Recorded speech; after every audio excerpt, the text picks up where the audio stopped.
That's a fair question. Yeah.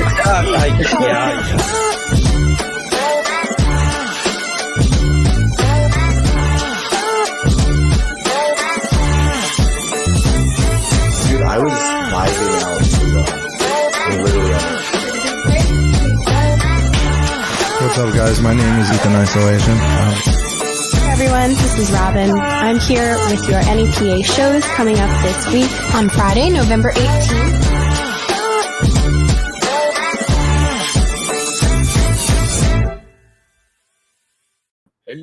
Hello, and welcome back to the Beyond the Break podcast. I'm your host, AL, and we've got John Fry here today. How you doing, man? I'm good. I just realized I'm wearing the shirt that you have hanging behind you, but that's okay. Wow. How'd you do that? Yeah, how you doing, dude? Good. Just hanging out. Excited. We're going on PA Live tomorrow, so I'm excited for that. We are going on PA Live tomorrow. Yeah, it should be fun. Yeah. This would be, I think, my third time on there. The first time I was on there, I was like, I kind of want to ask him to take that video down because that's not me. That's not me anymore. Yeah. I was on PA Live once, but it was man on the street. They were asking what the Ides of March were, and they were like showing pictures. But that was I've never been in studio, so I'm looking forward. Those two are awesome, Chris and Rachel. They're awesome. They remodeled the studio since the last time I was there. So yeah, it's like a real deal studio. You could tell it's like full lights and everything. So I do have some news for people out there watching. Johnny is no longer co-hosting the podcast, but he's still on the Big Break team. Now he's working on graphics and assisting Robin with some of the tasks that she has. You can also catch him co-hosting the live contest rounds and interviewing the contests with me. Next week, we've got Ben Dugas, our takeover host and coordinator. He'll be joining the Beyond the Break podcast as switch up. I like that. Am I fired too? Fired. Okay, good. Yeah, I know. Johnny's not fired. We love Johnny. We do. We love Johnny. I'm looking forward to Ben being on here though. That'll be fun. Ben will bring Ben brings energy, so I like that. Yeah. Well, Ben, he has LB Entertainment. So it'll be good. Yeah, he's used to it. He's used to hyping the crowd. You know what's going on. Right. Today we have Lucia Murphy as our guest. She's a local celebrity who's built a life around her passion of music, travel, and community. She started her musicianship as an award-winning pianist, playing from the age of 5 to 13, competing in numerous national events. Continued to make music throughout her life. She sings regularly and recently released a CD with the indie outfit Spitfire Company called Effort Never Dies.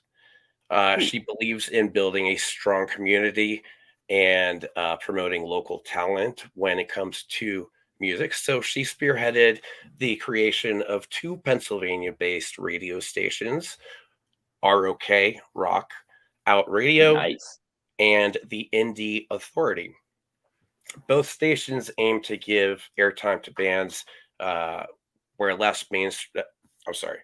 that are less mainstream and bring competition to the popular music most widely played. She also is a businesswoman and travel enthusiast. She hosts the Adventures with Lucia and Glynn, a YouTube channel she created with her husband, who is also joining us for this episode. Glenn is a CPA by day, and by night, he is a madman. Seeking excellence in everything that is dear to him. So I'm excited to have them on here. Got more excited. I followed these two for like years now. Like I said to them before we started here, they have their hand in like a little bit of everything, which I kind of like. Yeah, I found my way into doing that too. And for that reason alone, we've connected through Facebook, and we've known each other that way for like years now. But this is the first time we've actually like talked, like face to face, I guess, if you consider that. Right. Yeah, we've been chatting back and forth, and I haven't met her. Yeah, this is the first time we've actually used our voices and not our heard voices. But I do have some more news, and this is regarding one of my favorite Pennsylvania bands, Stereo Titans. Hence the shirt that you can go to merch booth and order this badass shirt. Bam, right there. So they recorded a music video and reached out to me and asked me to edit it, and I edited it. And they're releasing it tomorrow. However, they've given me permission to show it to you. That's really nice of them. That's like, hey, we're gonna release it on this day, but we have our one friend that we're just gonna let him have it before that. That's nice. Yeah. And actually, they DM'd me a couple days ago and sent it to me, and I was like, that's even nicer. They were like, hey, we know you've been a fan for a while. I'm like, hell yeah, I have, and they DM'd it to me. Yeah, they're great. They're great. I'm trying to book them. I don't want to say, anything else right now, but they're looking at some, what a tease. Some dates. Great A tease. Like you want another tease? Oh yeah. You, the people, have the power to make this life free and beautiful, to make this life a wonderful adventure. Let us all unite! Ain't nobody hiding. Ain't nobody hiding. Tell me, guys. Here we go. Here we go.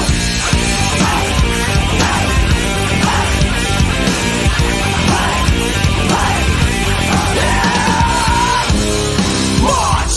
Left to the right and my B-boy stance. Start! Running on your wrong till you leave them in a trance. Ha! This held up translates, I felt it. Fly! On spread wild with my squad by my side.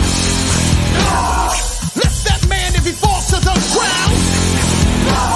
Spell for those still lost and found. Set light on the mask, watch it go, not a pass. Spark that shit and everybody stays lit. Here we are, anxiously, patiently waiting for something waiting for something to call our own. Here we are, anxiously, patiently waiting for words we can't speak, waiting for someone to call us home.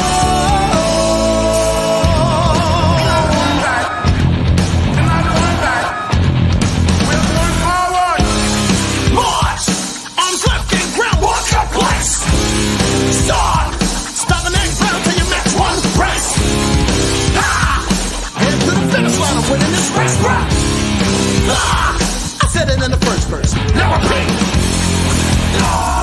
Lift that man if he falls to the ground. Spill for those still lost and found. Shed light on the mask, watch it go, let it pass. Spark that shit and everybody stays lit. Here we are, anxiously, patiently waiting for waiting for something to call our own. Here we are, anxiously, patiently waiting for words we can't speak, waiting for someone to call us home.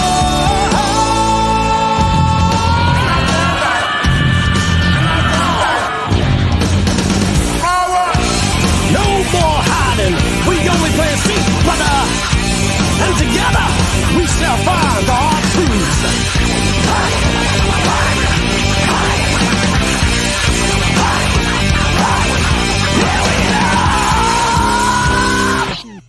I should like to help everyone if possible.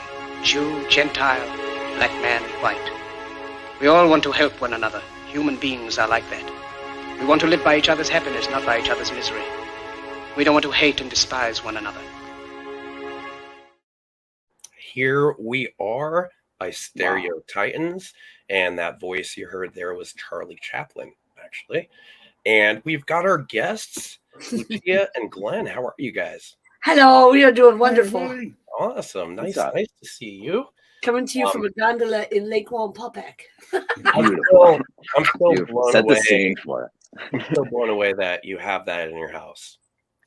It's our kitchen table. Yeah. Wait, explain. You have a gondola as your kitchen Christmas, table? we bought a gondola for the inside of our house because someone is obsessed with everything skiing. So when we were on vacation, I coordinated this very special, expensive Christmas present, and it's in my house. That's awesome. You ever watch Parks and Rec when he gets the Iron Throne and he's all hyped about it? That's like what that was.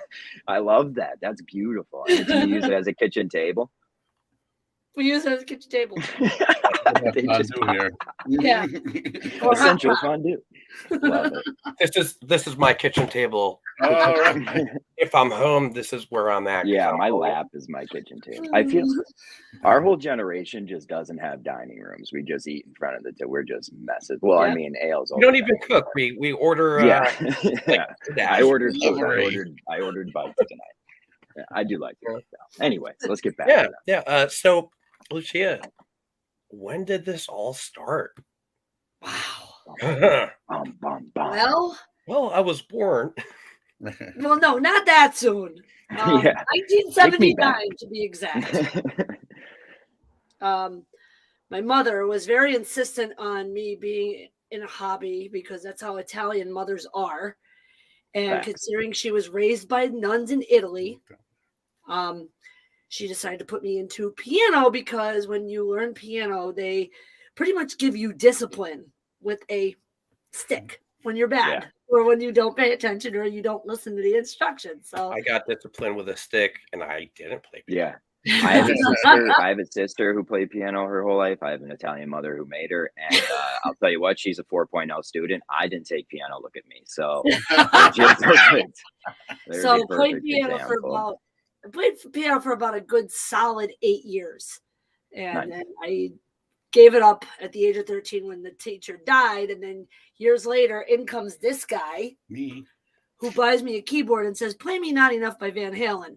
And all over again. Wow.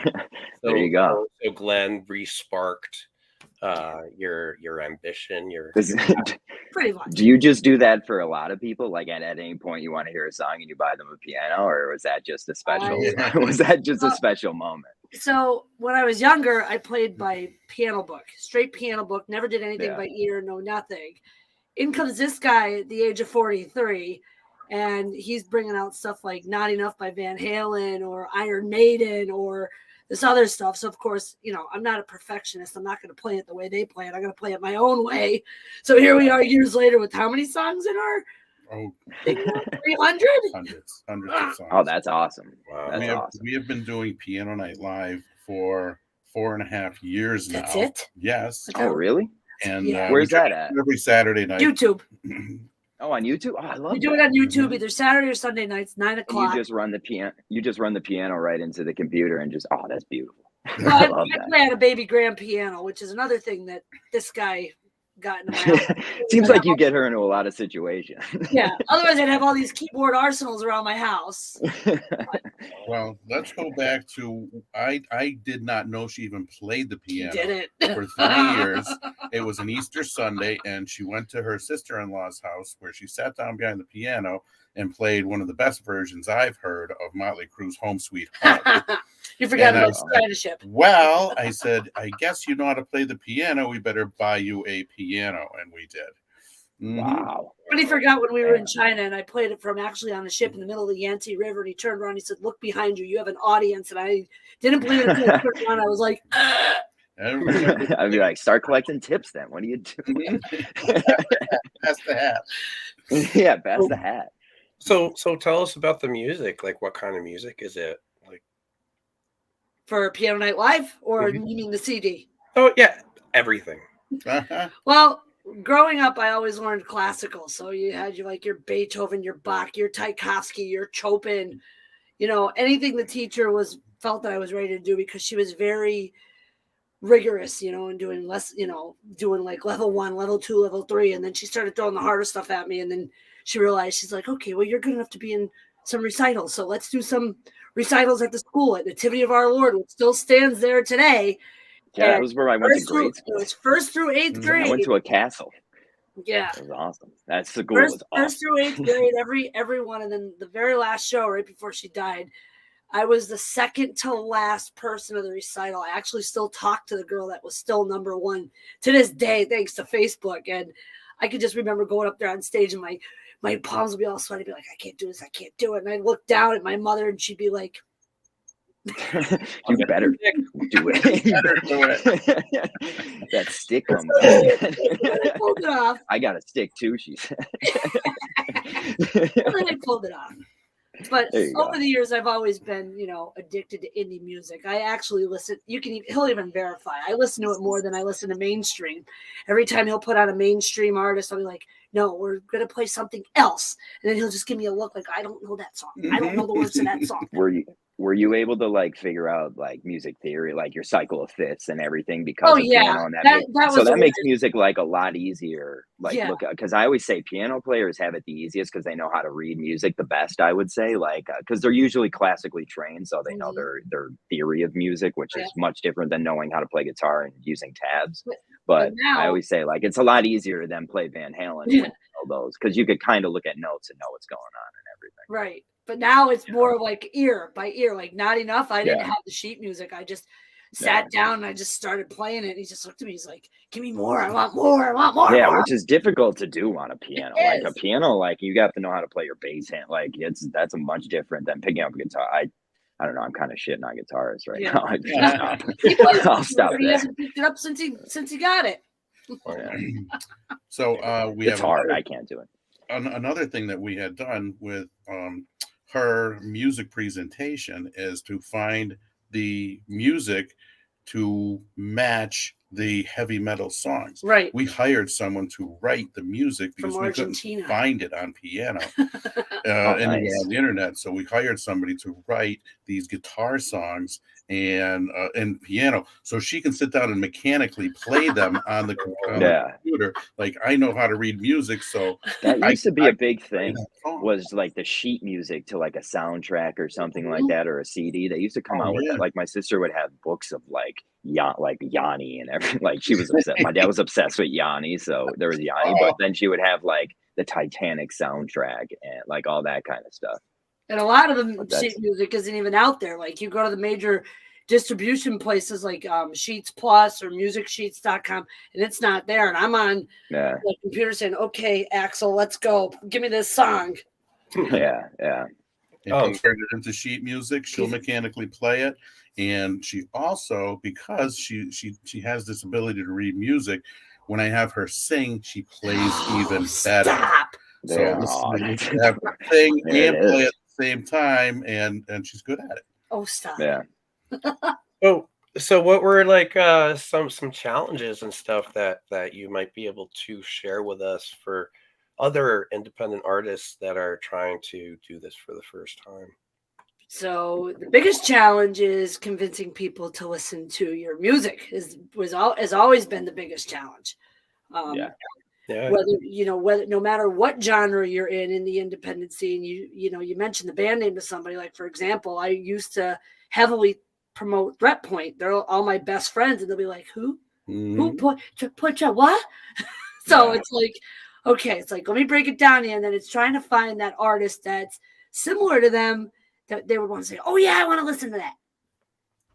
Okay. So yeah, no, that makes sense. For example, somebody will ask me, well, what do they sound like? And I'll be like, just put your iPod on speed 75 and just bang your head. I think it's good when you can't describe a band's sound. That means they're doing something new and original. I always say if you can't put a genre over you, you're doing something different. That's good. Well, one of the most trying to figure out. One of the most difficult things for a band is to classify themselves as a certain genre. So yeah, and I mean, that's just something you got to do, man. You got to just figure it out. So this recording, this album that you put out, how long did you record it? Like your studio sessions and all that? Well, it started out years ago because there have been so many different versions of the song. It actually started back in, let me think now. How long are you around in my life again? 8 years? God help me. 8 years this month. So it has to be at least 8 years ago when I did a benefit for my best friend who passed away unexpectedly.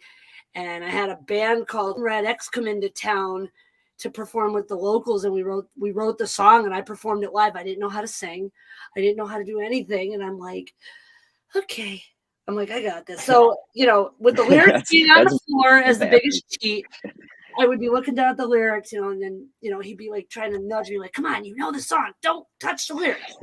So eventually I pulled it off. But from that point, I must have re-recorded that song, the main song 3 or 4 times. And then finally last year, I just said, screw it. I'm just going to do the whole album. And 4 different genres in one album came out.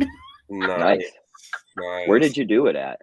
I did it with Cliff Evans over at Rec Room. And I also did it with CJ Marsicano from the Luzerne County area. He runs generic Yellowbird music, or punked records, as you would say. Got it. Yeah. So you got the music,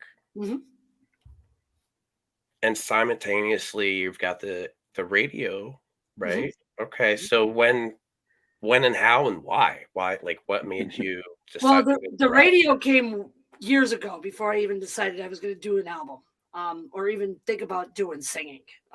Years ago, I would just, start reaching out to local bands and say, hey, I want to play your stuff.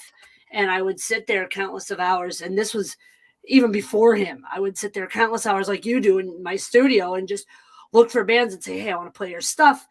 And some of the stuff came off as signed. And, of course, they're like, well, you need permission to play our music. And I said, okay. I said, I'll play it.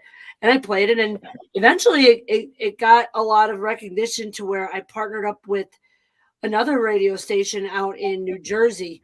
I think it's 99 WMMR with Chris and Mike Presti. I did that for a little while. So we all partnered up, and then we formed the Indie Authority, which I was more on the independent side, and then they were more on the mainstream side. And then, eventually at one point I was like, okay, I'm like, I need to go back to playing music. So I enjoy playing piano, no matter what song it is, versus doing radio play. Now I do a podcast and I just feature bands, on an interview like us, like this, and I go like all over the world, like UK, and stateside too. Nice. Yeah. What's what artist that you've had play on your station? Which one do you like? Just is popping out in your head right now? It's Pistols at Dawn. They're actually on tour with They actually went on tour recently, and they're opening up for Fozzy, and they're opening up for a couple of other big name acts right now. Even Another Day Dawns, or another one that just they just played this Saturday at River Grill, I think, or I Jazz, saw one of them. Yeah, I saw. Well, there's somebody else on this podcast that's also starting a radio station. Ooh, that's you. Yeah. So what kind of advice would you give me? Come on, now you're a pro. No, I think as long as it's something that fits your format, give them a chance. And if it's not something that fits the format, rather than saying, I'm sorry, but you don't fit our format, maybe make a special episode just for them. Like, ones that don't really have a genre or don't really have I wouldn't want to say a professional recording, but more like a recording that's worthy of being heard. That's how I started out. I first wrote the songs. Yeah, I'm going to start one of the episodes on the station I'm doing is just weird music. Music of any genre, really, but it's just weird. It's like you listen to it, right? And you're like, I don't, what? I like it. Do I like it? Should I like it? Oh my God. So yeah, that's one of them. I'm also going to be doing a punk one. So that's Oh, it's I all love going to that. be unsigned, mostly Pennsylvania, and then probably reaching out into New York and New Jersey as well. Nice. But yeah, so I'm looking forward to that. Let's see. So you've got the radio, you've got your music. This is what I'm saying. They do everything. Travel? You're doing traveling videos? We have been traveling together for 8 solid years, and we've been to over 35 different countries around the world, and we have experienced so many different cultures that I can't even explain it. He's gonna have to explain it. He's better at that. I think were you guys born with the travel bug? Yes, you yeah, were. I was gonna say, were you always travel people, like, and then you just found that, and I like that. When I was a child, of course, I had a 10-speed bicycle, and that was my freedom to travel. And I would get up early because 9 o'clock I could take my bike out, and then I didn't have to be home until the street lights came on. Push it in Encyclopedia Britannica too. For years between middle school and high school, Friday nights were our ski trip nights, and that was the beginnings of my travel bug right there. The places that we came to is where we're sitting right now. We live at the former Tanglewood ski area in Tafton, Pennsylvania. It's near Promised Land State Park and Lake Wallenpaupack, Holly, and I came here literally in a gondola. Yeah, what are the chances? Right? We live in a chalet across the street from the former ski slopes, and I have decorated the place with a massive ski theme. But this was because I came here, and the place had brought me such joy that we came back here in the middle of pandemic. I wanted to show Lucia the former ski slopes. And before we got to the top of the mountain, I saw a fella down the street. He's washing his truck in his driveway. I said, buddy, is that the ski slope in your backyard? He had this big smile on his face. He said, yes, it is. We love living here. I like that. 100 yards up the road was a house for sale, and this is the house that we bought. We didn't come here we were not shopping for houses or anything. You weren't even thinking about getting married either. But on recommendation, we bought the house. The day we moved in, we went to the top of the ski slope, and we had my dad, her mom, all of our family was there to witness me propose to Lucia. On 2 knees. And she had no clue what was happening. Attaboy.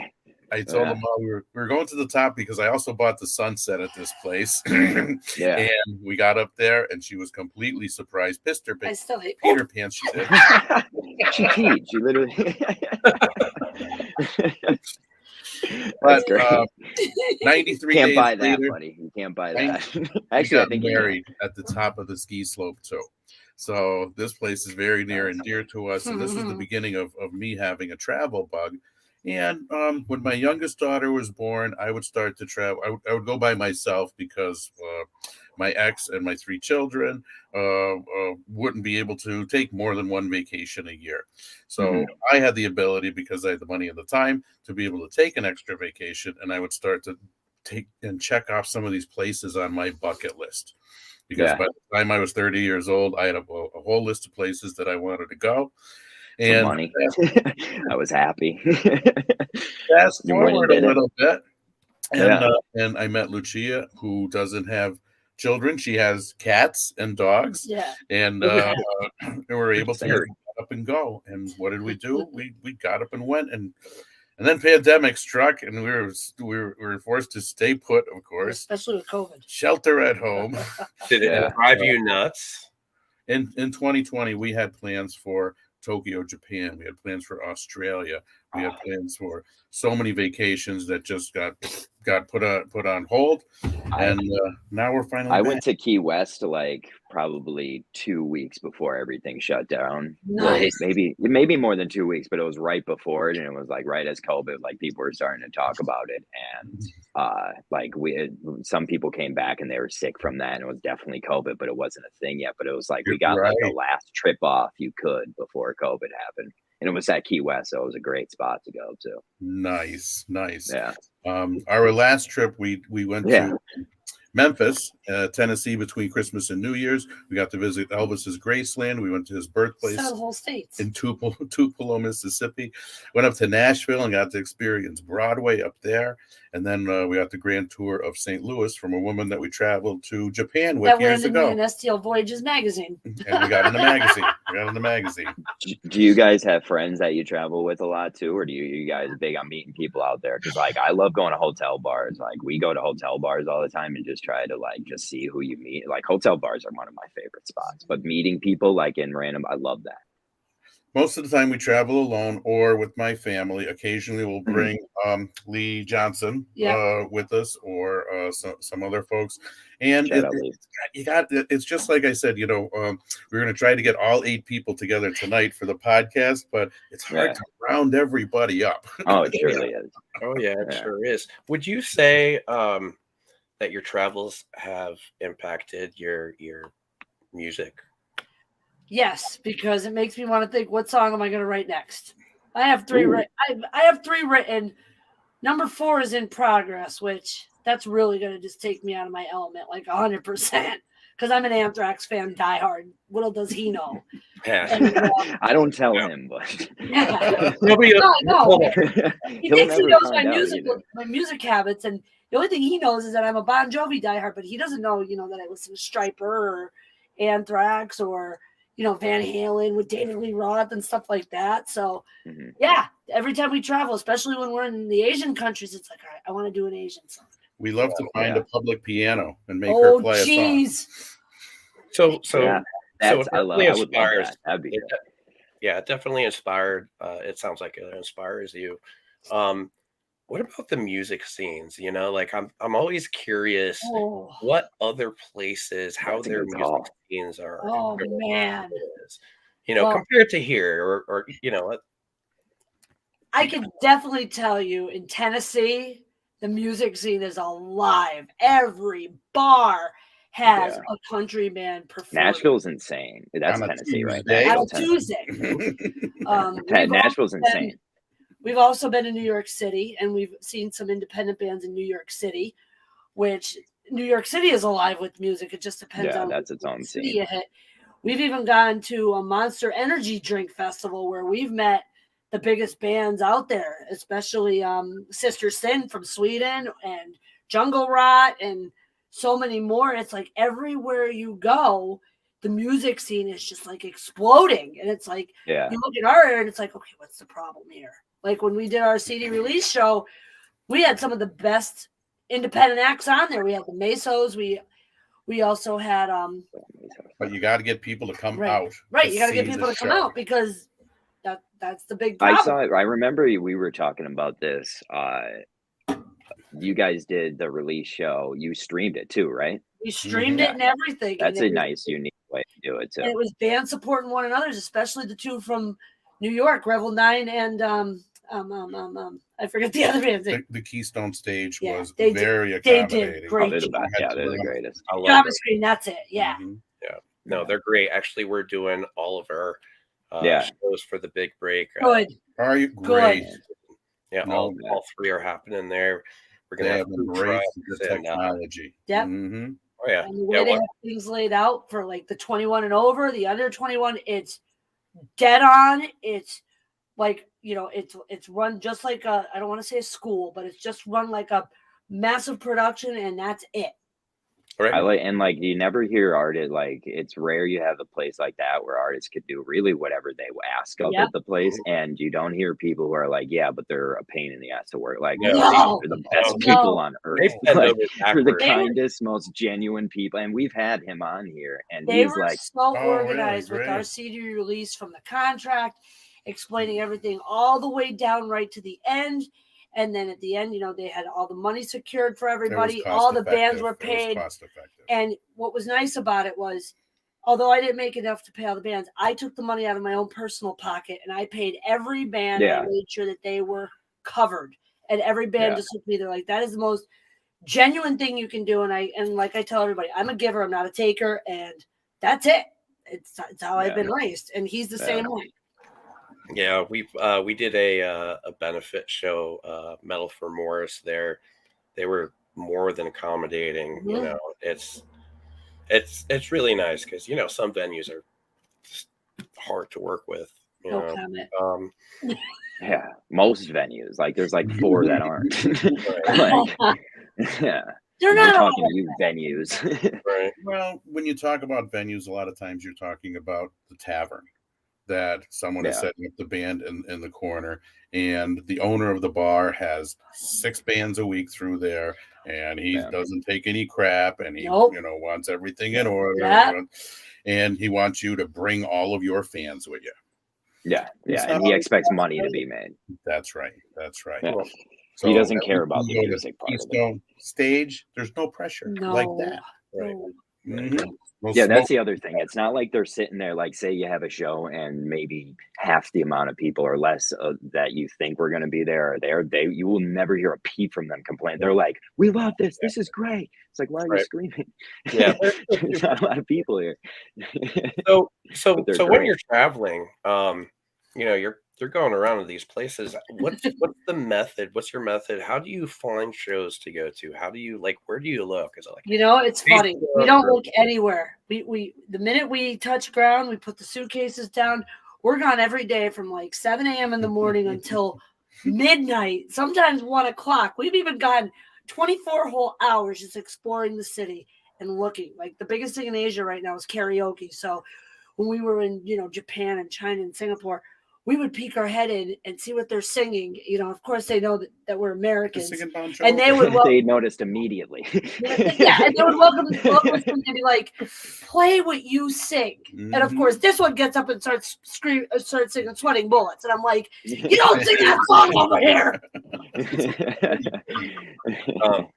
So I was I'm prior Air Force, and I spent a year in South Korea. Ooh, and I'm jealous of you right now. I would go off base on weekends and go check out local bars and stuff. And every once in a while, there would be a place that would have cover bands. So these cover bands, right? Locals, right? Local South Korean, and they're singing, and they sound great. They're singing all American songs. Ooh. They sound perfect. And I would go up to them after the show, and I would be like, "Man, you guys, that was awesome. You guys are great." And then they would say thank you in very, very broken English. Every word that came out of them was super broken, you know, and it just blew my mind how they sounded like they were American. Singing the songs, American songs, and then I think that's the same way about like European artists that are like they'll say, like, you don't hear the accent in their music, and then they talk and they have an accent. Right. It's like and they could sing ours. Maybe it's just our language is just very, I don't know, but I've seen that a lot too, where it's like people will learn how to play the music just exactly how it is. Right. That's where a lot of people learn this language through that, or the other way around, Italian through old Italian songs, or you know. Well, I mean, that's beautiful to me. You got to think of it this way, right? The band Rammstein. Oh, you may be able to sing along after hearing it, but do you know what you're singing? No. Right. So I suppose it's, you know, the same kind of concept there, you know. Yeah.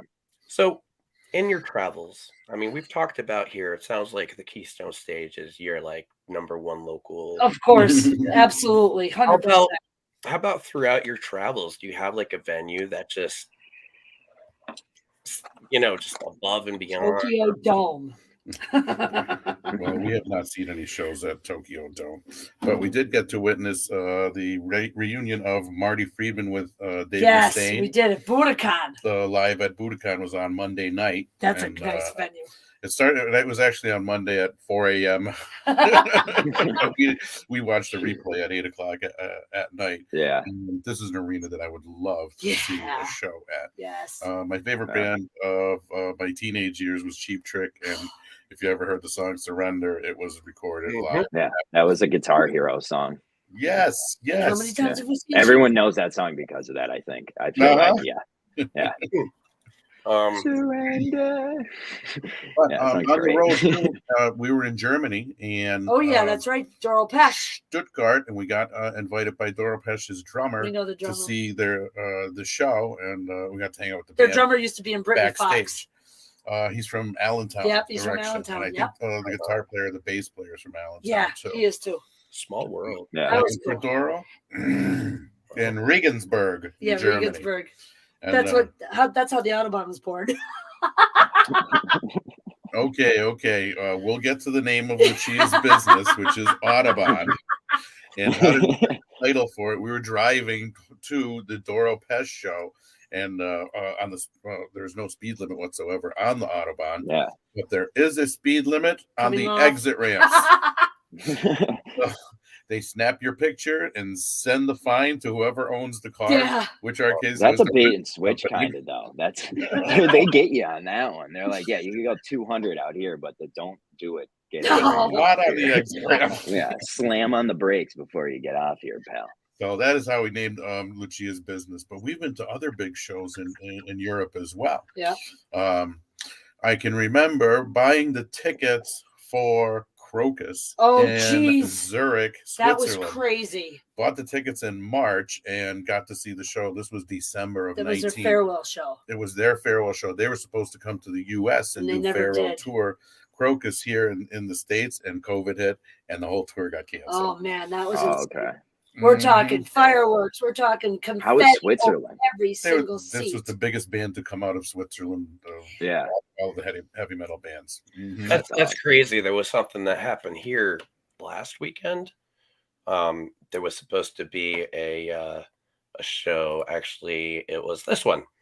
Oh, E57 reunion show. That was actually also their last show at the Keystone Stage. And if you don't know, there was a building that caught fire that morning. I guess some kids arson right behind the Keystone Stage, and that's right. Everything. And interestingly enough, 1 week prior to that, I had a photo shoot there. So I don't know. It's weird. You know? Was it you? Should we ask? Maybe before. Some old, rags with grease on them. I don't know why you would have those, but but I thought that was interesting and weird. So what's your favorite country you've been in? Japan. Japan is yours? My number one. Yeah, it's my number one. I want to go to Japan. Like, I don't want to leave this country for anything. No. I'm not a big leave this country guy, but I would go to Japan in a heartbeat. I love. I did enjoy India and Nepal because that was interesting. That's a long plane. I got to fly over Mount Everest, but it still doesn't beat Japan. That's cool. It doesn't beat Japan. Yeah. Did the wheel or did the bottom of the plane almost? Yeah. No. Look, there's the ground. Yeah, we did a flyby. There was only 16 of us on that plane because we were praying for good weather because all the other flights got canceled. And when they said, "You're going," I was 2 weeks of rain, and the day that we woke up, it was bluebird sky. Yeah. To go fly by Mount Everest. Flight seeing. So yes, India and Nepal are very interesting, but they smell funny. Oh, that's fair. I mean, you gotta know that. You gotta know the inside info. He smells funny. Don't listen to him. When we went to China about 3 years before pandemic, we actually brought surgical masks and brought them with us. Yeah, we didn't use them, and I regretted it because the pollution was bad. Real bad. And I ended up getting a sinus infection. We did use it in certain parts because they enforced it. No, we wore the masks when we were in India. Oh, that was India. Okay, I'm sorry. We had masks. Country. Yeah, it's funny. Countries that you've been to is a good problem to have. Listen, I remember the thing I did 5 minutes ago with this guy. Yeah. Well, we have a lot of fun when we go, and many times we leave days unplanned where we'll just have 10 hours to burn on seeing whatever adventure. And he'll sit on his phone the night before and be like, "Okay, where am I taking her now?" It's semi not planned. It's just not on paper. To see and one thing to eat, and then the rest of the adventure can happen after that. That's usually when I'm just like jet skis.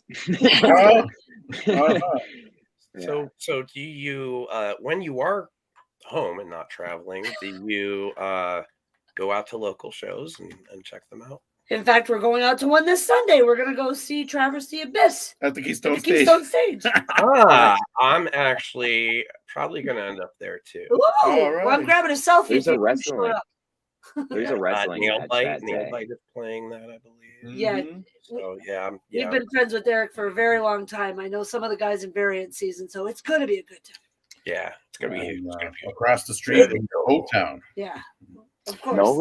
Old Town Tavern is across she the is street. a queen. Yeah, Facebook, YouTube does that. Keystone Stage always has great posters for their shows too. They made Tommy that makes those. He's a genius. That was cool. He's creative as hell. Every week, even if he just has to throw Landy in there, like it's a good poster no matter what. In fact, this was mine, and you'll never guess where the picture of me came from. The front of the CD. The picture of me is actually eating French onion soup at Fairview up here in Tafton. It must have been good. I love French onion soup. It actually almost tried to kill me as a kid. I almost choked on French onion soup. And Spitfire and Company is not young musicians. They're all older, tenured musicians that have performed on the CD over the years. I didn't go with any youngins. Maybe one, but the rest were all older. So you're going Sunday. There are quite a few shows this week, and here's Robin with your weekly. Hi, it's Robin with this week's original shows in northeastern Pennsylvania. On Thursday the 2nd at the V-Spot in Scranton, Jesse Mower and Sarah Hulse. On Friday the 3rd at the Woodlands in Wilkes-Barre, Dreamers Like Us reunion show. At the River Street Jazz Cafe, Disco Risque and Chestnut Grove. At Riverview Winery in German, Dashboard Mary. At the Keystone Stage in Oliphant, Stay Loud with sets from 3 supporting bands. At Breaker Brewing Outpost in Archbald, Betty White Devil. At River Grill in Wilkes-Barre, Easy Boys.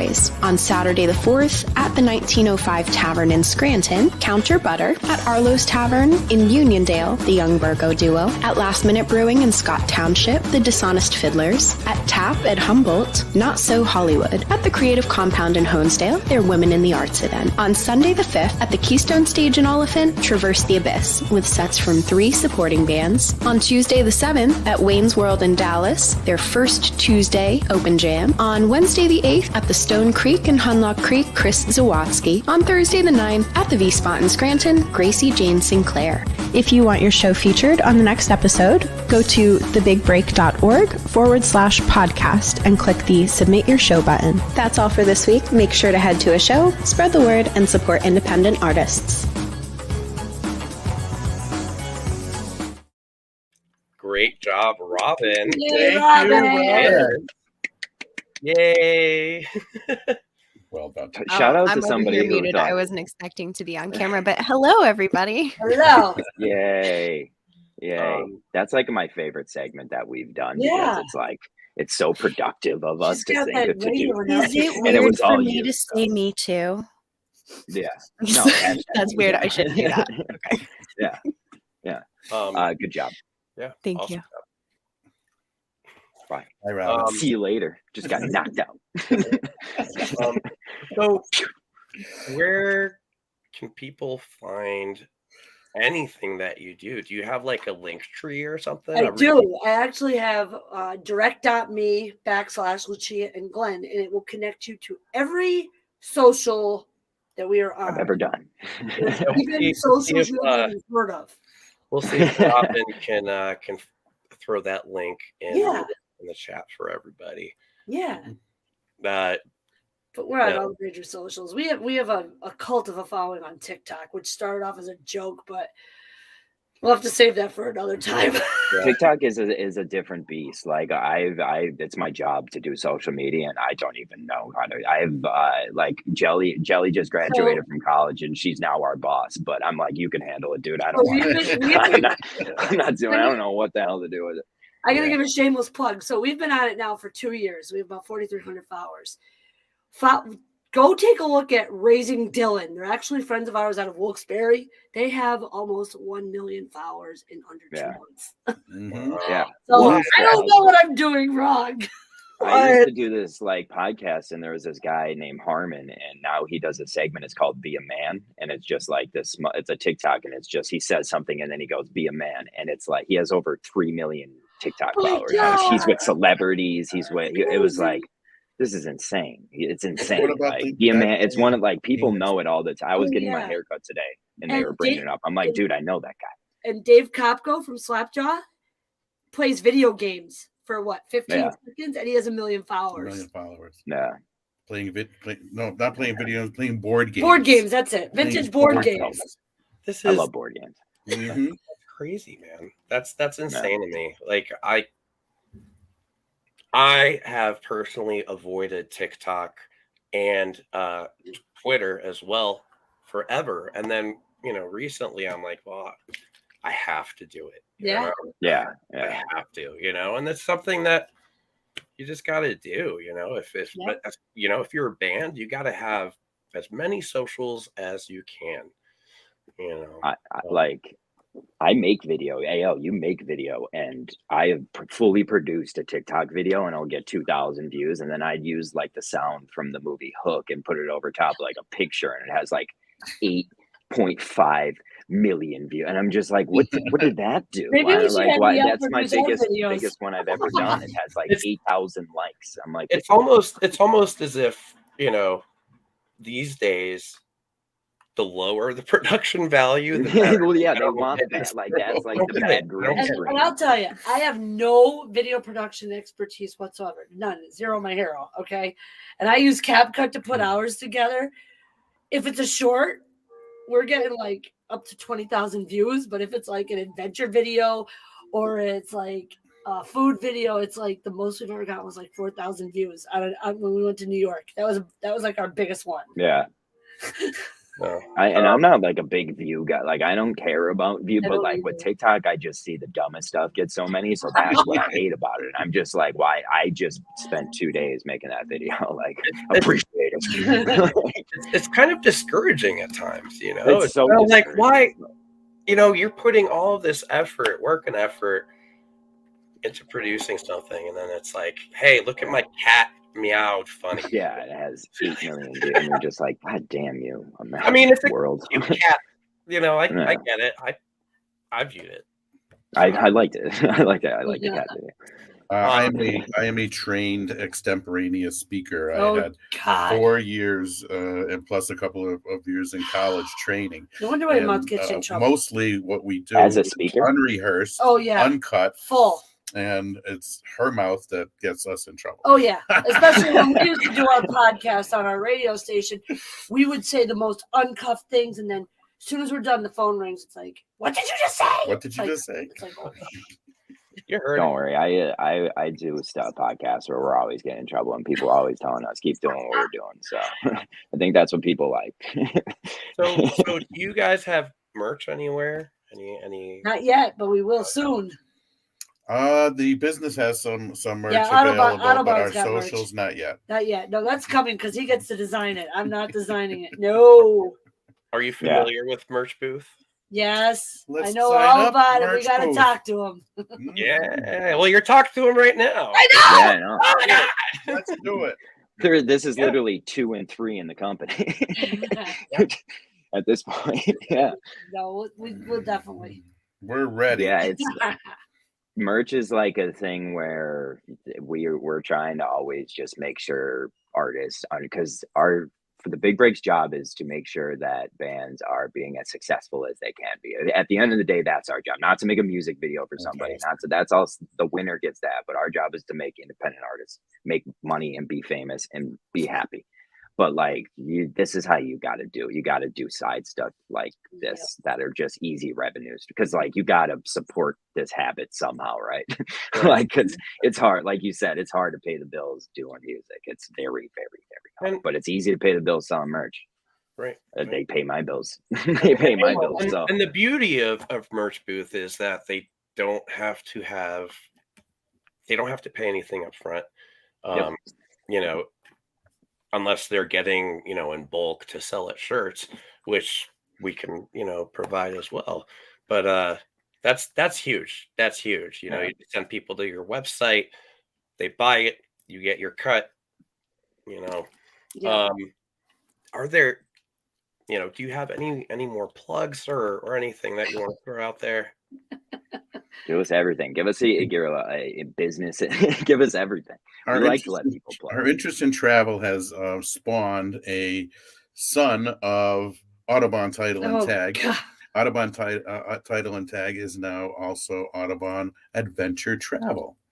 So if you like the idea of picking a place and picking a dish and going and finding it and letting the rest of the adventure happen, we can set you up with independent travel. Oh, yeah. And we can also we also love to cruise because you have to do no planning whatsoever. You just have to show up with your suitcase. Yeah.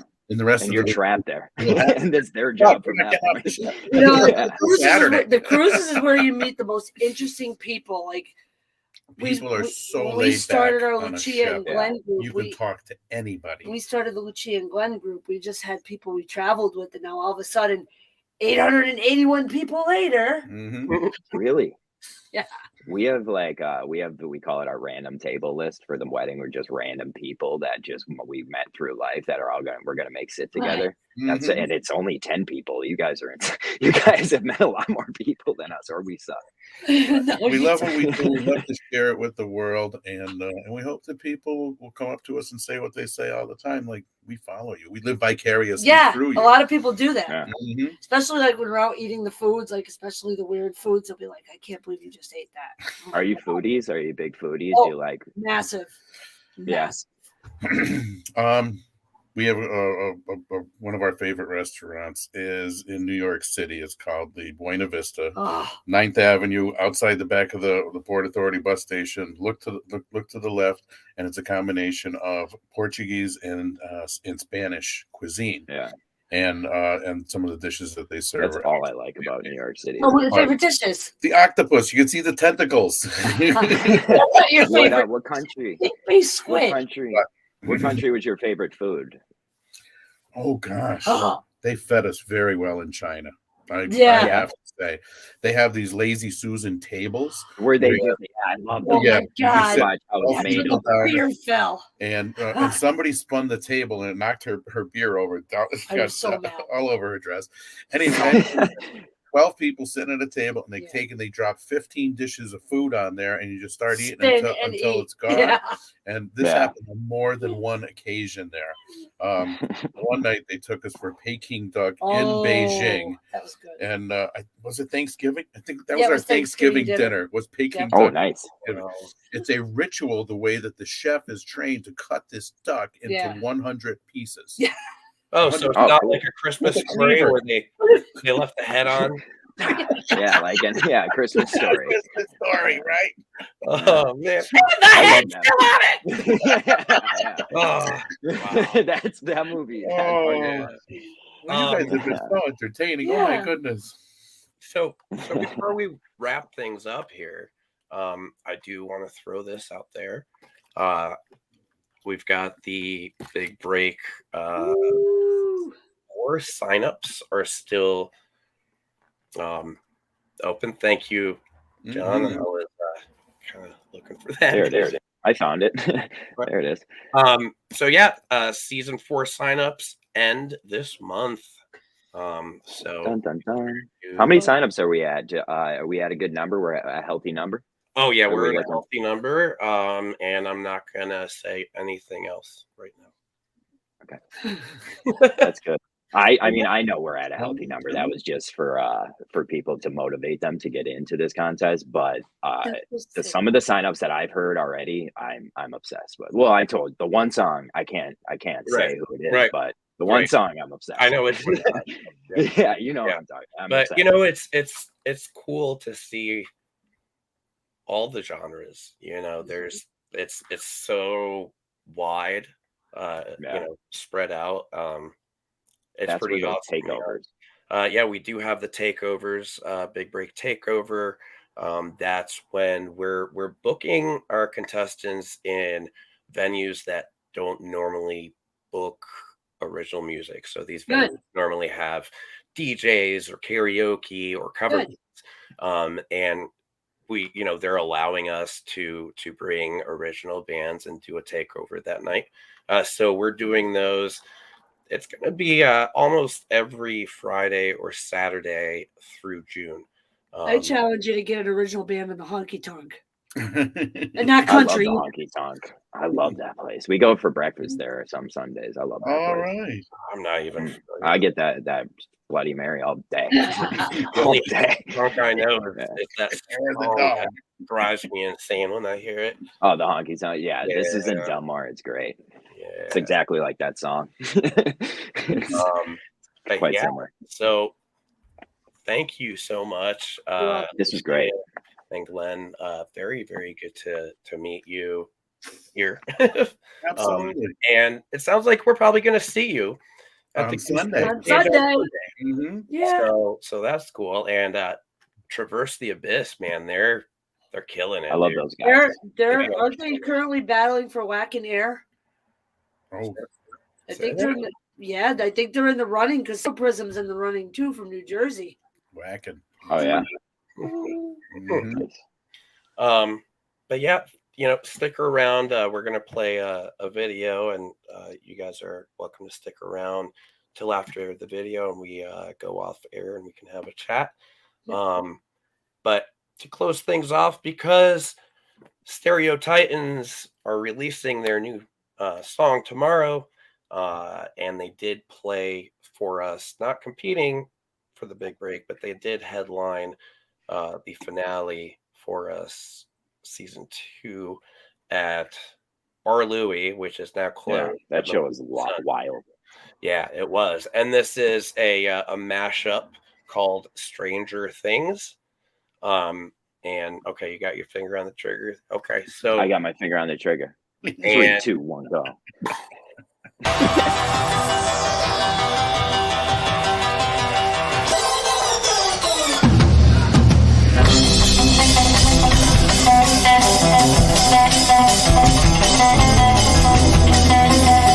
Anybody feeling strange about certain things lately?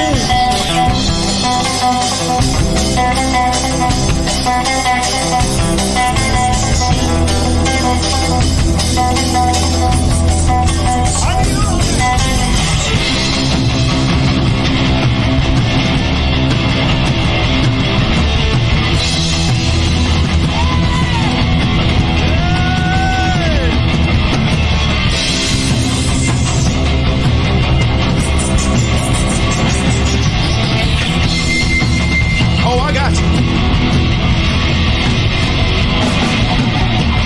Welcome, my son. Welcome to the machine.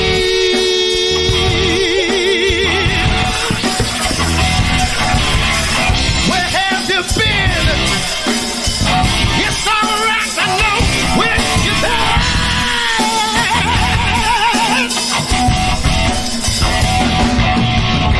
You've been in a pipeline filling the time.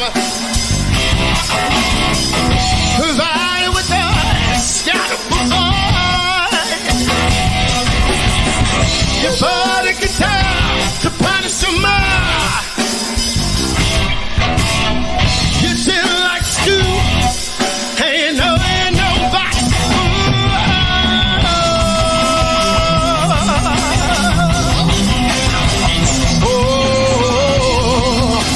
Come on, y'all. Y'all know this.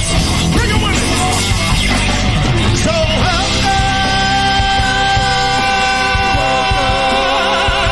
to the machine.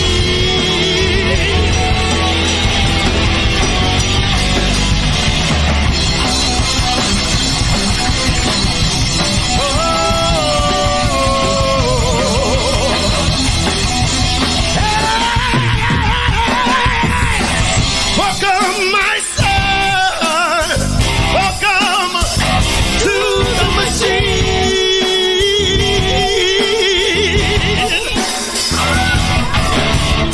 What did you dream?